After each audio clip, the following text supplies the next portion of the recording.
Boisar MIDC मध्ये वायुगळती झालेली आहे आणि यामध्ये 4 जणांचा मृत्यू झाला अशी अपडेट सध्या समोर येते आहे। यामध्ये 2 कामगारांची प्रकृती चिंताजनक असल्याचं सुद्धा समजतंय।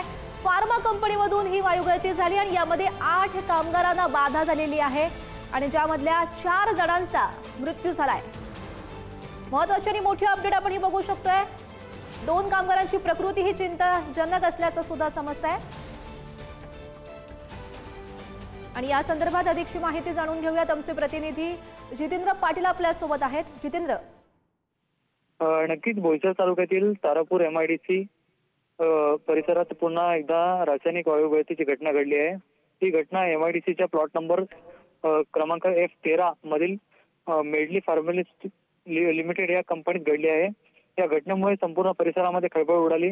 मिळालेल्या माहितीनुसार या वायुगळतीमध्ये 8 कामगार जे ते बाधित झालेले आहेत, त्यापैकी 4 जणांचा जो तो मृत्यू झालेला आहे, तर दोघांची प्रकृती जी ती चिंताजनक आहे आणि यांच्यावर सध्या बोईसरच्या शिंदे या खासगी रुग्णालयामध्ये उपचार सुरू करण्यात आलेले आहेत। एकंदरीत बघितलं तर तारापूर MIDC परिसरामध्ये यापूर्वी अशा घटना घडल्या आहेत, त्यामुळे कामगारांच्या सुरक्षेचा मुद्दा पुन्हा एकदा ऐरणीवर आलेला पाहायला मिळतोय। स्थानिक नागरिकांकडून मात्र आता या घटनेनंतर सुरक्षा आणि उपाययोजनांबाबत प्रश्नचिन्ह उपस्थित केले जात आहेत।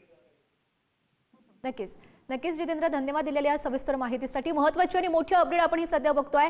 फार्मा कंपनीमधून ही वायुगळती झाली, ज्यामध्ये 4 जणांचा सध्या मृत्यू झाल्याची अपडेट समोर येते आणि 2 कामगारांची प्रकृती आहे ती चिंताजनक आहे। त्यांच्यावर सध्या उपचार सुरू आहेत।